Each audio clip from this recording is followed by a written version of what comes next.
Good afternoon, good afternoon, good afternoon, everybody in the West Coast. Good morning, good morning, good morning, good morning.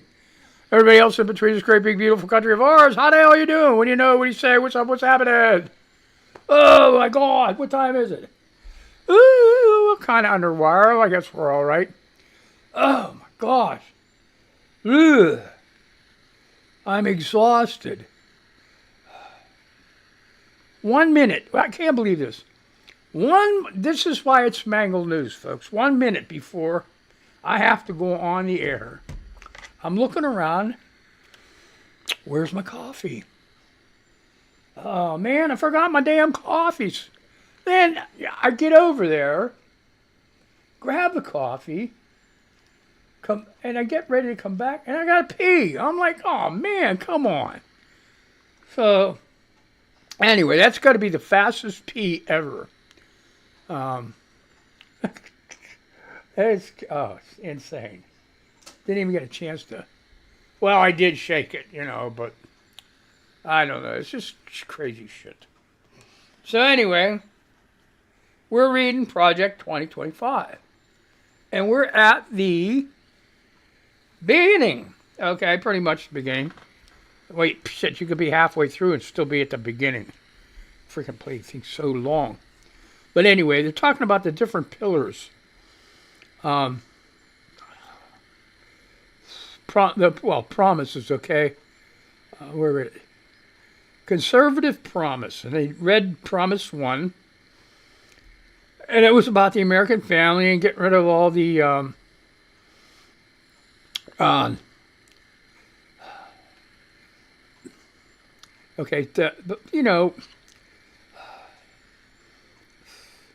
gays, DEI, okay,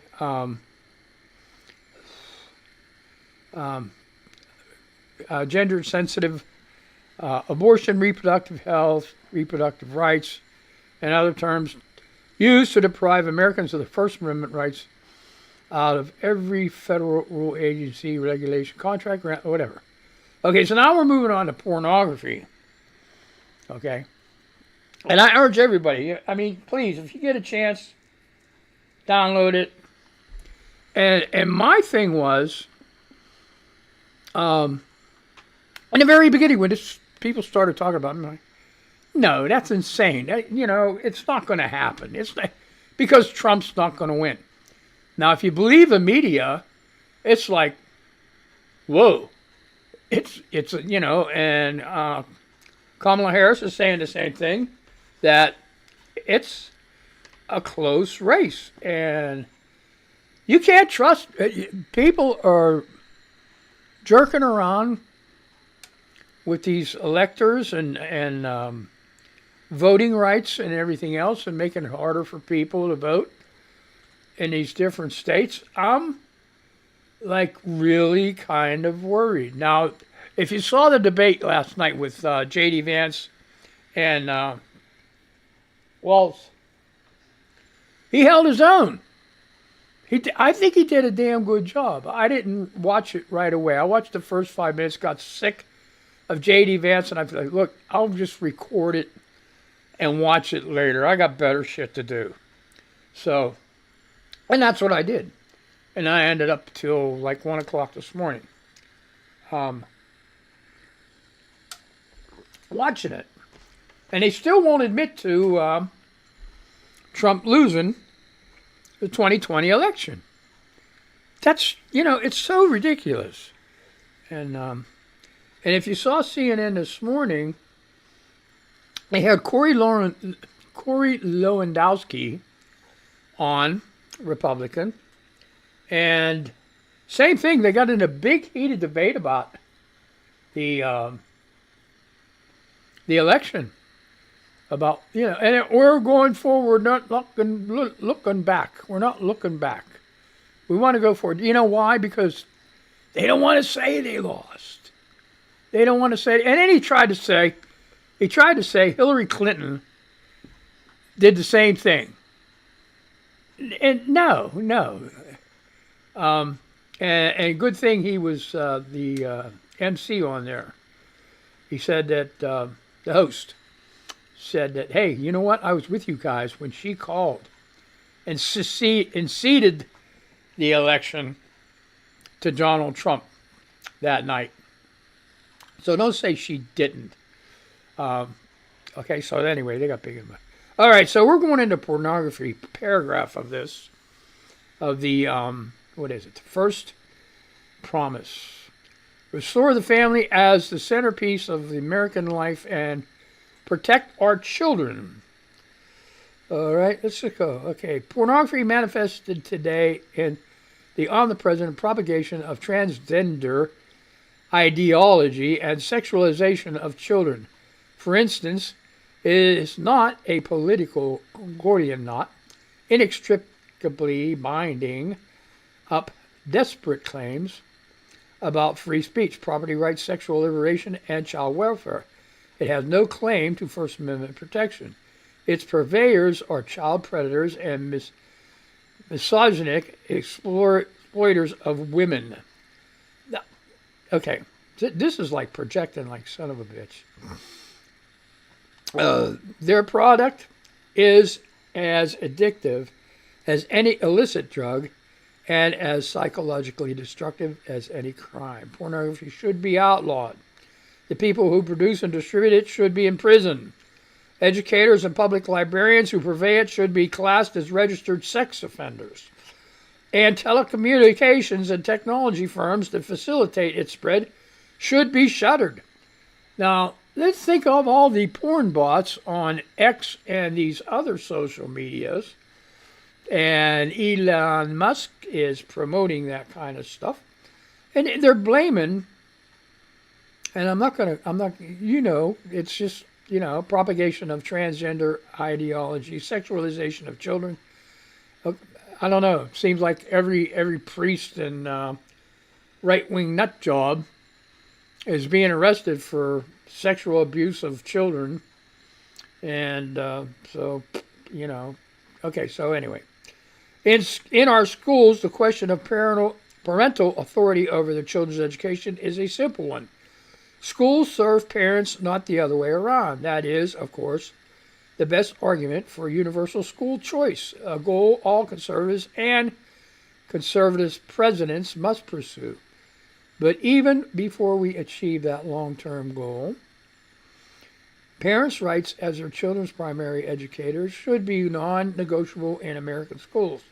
States, cities, and counties, school boards, union bosses, principals, and teachers who disagree should be immediately cut off from the federal funds. The noxious tenets of critical race theory and gender ideology should be excised from curricula in every public school in the country. These theories poison our children, who are being taught on the one hand to affirm that the color of the skin fundamentally determines their identity and even their normal status, while on the other hand they are taught to deny the very creaturelessness that inheres in being human and consists in accepting the forgiveness of our nature as men or women. Allowing parents or physicians to reassign the sex of a minor child is child abuse and must end. For public institutions to serve taxpayer dollars to declare the superiority or inferiority of certain races, sexes, and religions is a violation of the Constitution and civil rights laws and cannot be tolerated by any government anywhere in the United States. But the pro-family promises expressed in this book and central to the next conservative president's agenda. See, they keep saying the next president. Doesn't mean it could be Trump.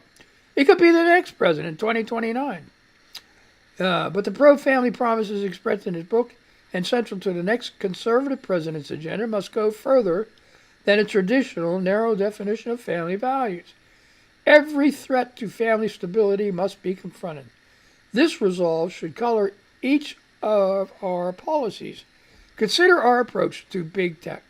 The worst of these companies preys on children, like drug dealers, to get them addicted to their mobile apps. Many Silicon Valley executives famously don't let their own kids have smartphones. That's bullshit. they nevertheless make billions of dollars addicting other people's children to theirs. TikTok, Instagram, Facebook, Twitter, and other social media platforms are specifically designed to create the digital dependencies that fuel mental illness and anxiety, to fray children's bonds with their parents and siblings. Federal policy can allow this industrial scale child abuse to continue. Finally, conservatives should gratefully celebrate the greatest pro-family win in a generation. Overturning Roe v. Wade, a decision that for 5 decades made a mockery of our Constitution and facilitated the deaths of tens of millions of unborn children. Come on. But the Dobbs decision is just the beginning. Conservatives in the states and in Washington, including the next conservative administration, should push as hard as possible to protect the unborn in every jurisdiction in America. In particular, the next mangled news. I got real small print too. In most robust protection. In particular, the next conservative president should work with Congress to enact the most robust protections for the unborn in Congress. Will support while deploying existing federal powers to protect innocent life and vigorously complying with statutory bans on the federal funding of abortion. Conservatives should ardently pursue these pro-life and pro-family policies while recognizes the many women who find themselves in immensely difficult and often tragic situations and the heroism of every choice to become a mother. Alternative options to abortion, especially adoption, should receive federal and state support. In summary, the next president has a moral responsibility to lead the nation in restoring a culture of life in America. All right, so if you feel so strongly about that, why don't you go adopt a bunch of kids that aren't being adopted right now? But they won't. They want babies. They don't want grown kids. They don't want older children. Kids 3 or 4 years old, no, we don't want them. We want a baby. All right. So there are a lot of people that do want, and those are good people. Those good people. Promise 2, dismantle the administrative state and return self-governance to the American people. Of course, this is number 2.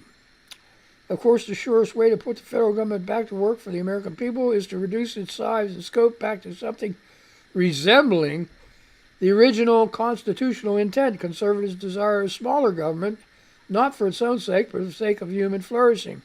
But the Washington establishment doesn't want a constitutionally limited government because it means they lose power and are held more accountable by the people who put them in power. Like restoring popular sovereignty, the task of reattaching the federal government constitutional and democratic tethers calls to mind Ronald Reagan's observation that there are no easy answers, but there are simple answers. In the case of making federal government smaller, more effective, and accountable, the simple answer is the Constitution itself.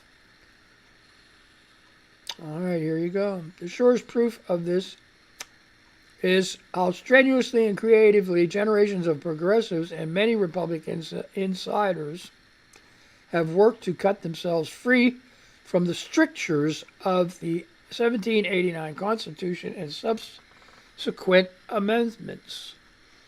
Consider the federal budget. Under current law, Congress is required to pass a budget and 12 issue specific spending bills comporting with that. Every single year, the last time Congress did so was in 1996. Congress no longer meaningfully budgets, authorizes, and categorizes spending. Instead, party leaders negotiate one multi-trillion-dollar spending bill, several thousand pages long, and then vote on it before anyone literally has had a chance to read it. Debate time is restricted, amendments are prohibited, and all of this is backed up against a midnight deadline when the previous omnibus spending bill will run out and the federal government shuts down. This process is not designed to empower 330 million American citizens and their elected representatives, but rather to empower the party elites secretly negotiating without any public scrutiny or oversight. In the end, congressional leaders' behavior and incentives here are no different from those of global elites insulating policy decisions over the climate, trade, public health, you name it, from the sovereignty of national electorates. Public scrutiny and democratic accountability make life harder for policymakers, so they skirt it. It's not dysfunction, it's corruption. And despite its gaudy price tag, the federal budget is not even close to the worst example of this corruption. That distinction belongs to the administrative state, the dismantling of which must a top priority for the next conservative president. The term administrative state refers to the policy-making work done by the bureaucracies of all the federal government's departments, agencies, millions of employees. Article 1 of the Constitution, all legislative powers herein granted shall be vested in a Congress of the United States, which shall consist of a Senate and a House of Representatives. That is, federal law is enacted only by elected legislators in both houses of Congress. This exclusive authority was part of the framers' doctrine of separated powers. They not only split the federal government's legislative, executive, and judicial powers into different branches, they also give each branch checks over the others. Under our Constitution, the legislative branch, Congress, is far and away the most powerful and correspondingly the most accountable to the people. In recent decades, members of the House and Senate discovered that if they give away that power to the Article 2 branch of government, they can also deny responsibility for its actions. So today in Washington, most policy is no longer set by Congress at all, but by the administrative state. Given the choice between being powerful and vulnerable or irrelevant but famous, most members of Congress have chosen the latter. Congress passes intentionally vague laws that delegate decision-making over a given issue to a federal agency. That agency's bureaucrats, not just unelected but seemingly unfireable, then leap at the chance to fill the vacuum created by Congress's preening cowardice. The federal government is growing larger and less constitutionally accountable, even to the president, every year. All right. Here, what I got to tell you this. This is what they want, though. They want exactly what they're bitching about. Because with a Congress like that, they can have the president just do whatever the hell he wants to. All right? So, a combination of elected and unelected bureaucrats at the Environmental Protection Agency quietly strangles domestic energy production through difficult to understand rule-making processes. Now, you've seen it on last night. There's more mining and gas production than there has ever been, okay? I don't know about mining, but you know what I'm talking about. Energy. All right, bureaucrats at the Department of Homeland Security, following the lead of feckless administration, order border and immigration enforcement agencies to help migrants criminally enter our country with impunity. Bureaucrats at the Department of Education inject racist, anti-American, ahistorical propaganda into America's classroom. Listen to this shit. Bureaucrats at the Department of Justice force school districts to undermine girls' sports and parents' right to satisfy transgender extremists. Woke bureaucrats at the Pentagon force troops to attend training seminars about white privilege. Bureaucrats at the State Department infuse U.S. foreign aid programs with woke extremism about intersectionality and abortion. Unaccountable federal spending is the secret lifeblood of the Great Awakening. Nearly every power center held by the left is funded or supported one way or another through the bureaucracy by Congress. Colleges and school districts are funded by tax dollars. The administrative state holds 100% of its power at the suffrage of Congress. And its insulation from presidential discipline is an unconstitutional fairy tale spun by the Washington establishment to protect its turf. Members of Congress shield themselves from constitutional accountability, often when the White House allows them to get away with it. Cultural institutions like public libraries and public health agencies are only as independent from public accountability as elected officials and voters permit. Well, that's why you vote. All right. Let's be clear, the most egregious,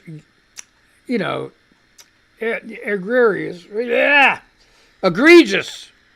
I know I'll get it out someday. Bang on news, folks. The most egregious regulations promulgated by the current administration come from one place, the Oval Office. The president cannot hide behind the agencies, as his many executive orders make clear. His is the responsibility for the regulations that threaten American communities, schools, and families. A conservative president must move swiftly to do away with these vast abuses of presidential power and remove the career and political bureaucrats to fuel it. Properly considered, restoring fiscal limits and constitutional accountability to the federal government is a continuation of restoring national sovereignty to the American people.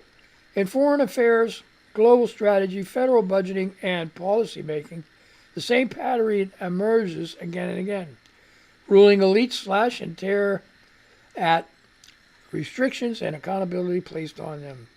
They centralize power up and away from the American people to supranational treaties and organizations, to left-wing experts, to sign unseen, all or nothing legislating, to the unelected career bureaucrats of the administrative state. Ugh. This is still promise number 2, folks. As monolithic as the left's institutional power appears to be, it originates with appropriations from Congress and is made complete by a feckless president. A conservative president must look at the legislative branch for decisive action. The administrative state is not going anywhere until Congress acts to retrieve its own power from bureaucrats and the White House. But in the meantime, there are many executive tools a courageous conservative president can use to handcuff the bureaucracy, push Congress to return to its constitutional responsibility, restore power over Washington to the American people, bring the administrative state to heel, and the process defang and defund the woke culture warriors who have infiltrated every last institution in America. The conservative promise lays out how to use many of these tools, including how to fire supposedly unfireable federal bureaucrats, how to shutter wasteful and corrupt bureaus and offices, how to muzzle woke propaganda at every level of government, how to restore the American people's constitutional authority over the administrative state, and how to save untold taxpayer dollars in the process. You believe that? Finally, the president can restore public confidence and accountability to our most important government function of all, national defense. The American people desire a military full of highly skilled servicemen and women who can protect the homeland and our interests overseas. The next conservative president must end the left's social experimentation with the military, restore warfighting as its sole mission, and set defeating the threat of the Chinese Communist Party as its highest priority. The next conservative president must possess the courage to relentlessly put the interests of the everyday American over the desires of the ruling elite. Their outrage cannot be prevented. It must simply be ignored. And it can be. The left derives its power from the institutions they control. But those institutions are only powerful to the extent that constitutional officers surrender their own legitimate authority to them. A president who refuses to do so and uses his or her office to reimpose constitutional authority over federal policy making can begin to correct decades of corruption and remove thousands of bureaucrats from the positions of public trust they have long abused. See, this is one thing that Trump's picking up on.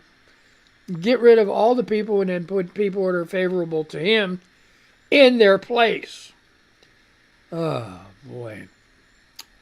Okay, promise 3. I got 4 minutes. I don't know how far I'm going to get through. So I'm really mangling this up, but I'm hoping you're understanding what I'm saying.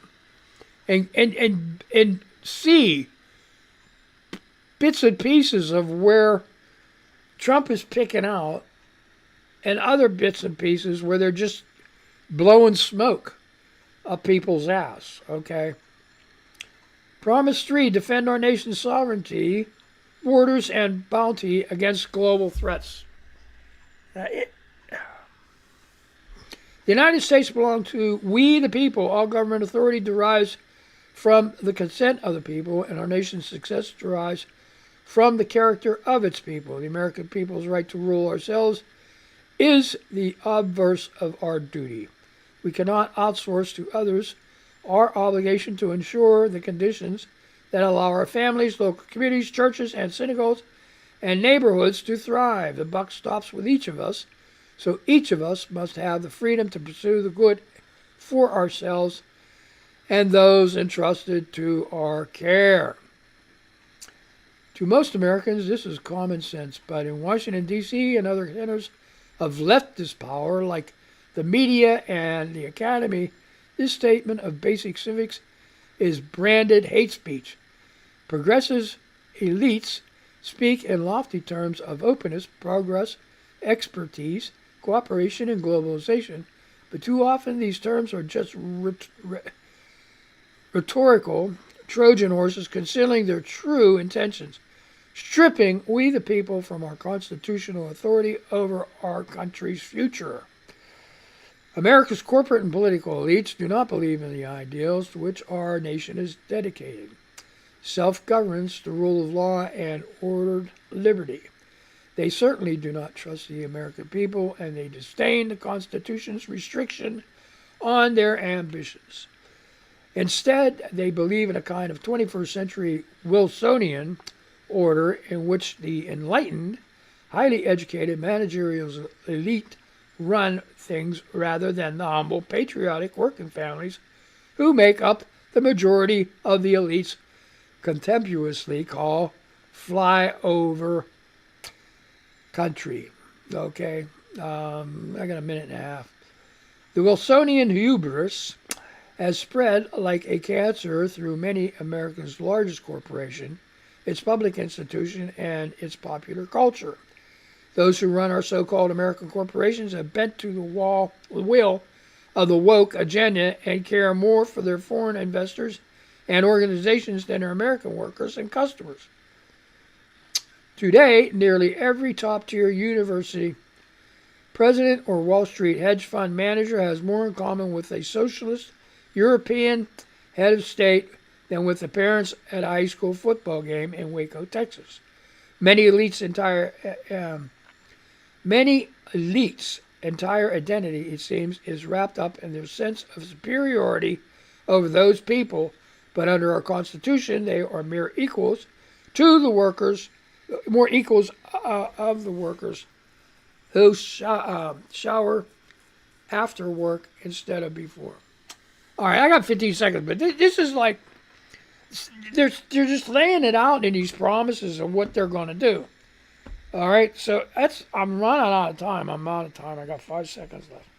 So anyway, I hope I read better the next time. It seems like I got all this shit in my mouth, but I'm going to say goodbye to you people, or them people, and I'm going to say goodbye to you. So, hey, man, thanks a lot. I really appreciate it. I think we're going pretty good, and we're getting there. We're getting there. So I hope you enjoy this. I hope you watch it, and you guys have a good day. So I'm going to say goodbye to these people here. And I'm going to say goodbye to you, okay? So if there's anything else I can do better, I'll try. I got to maybe try to figure out to get this print, the print on here. Look how small this print is. It's crazy. You can't even see it. Look how small. So anyway, let's say goodbye. Goodbye, goodbye, goodbye, goodbye, goodbye, goodbye, goodbye, goodbye, goodbye, goodbye, goodbye, goodbye, goodbye. Where am I at? Where am I at? Where am I at?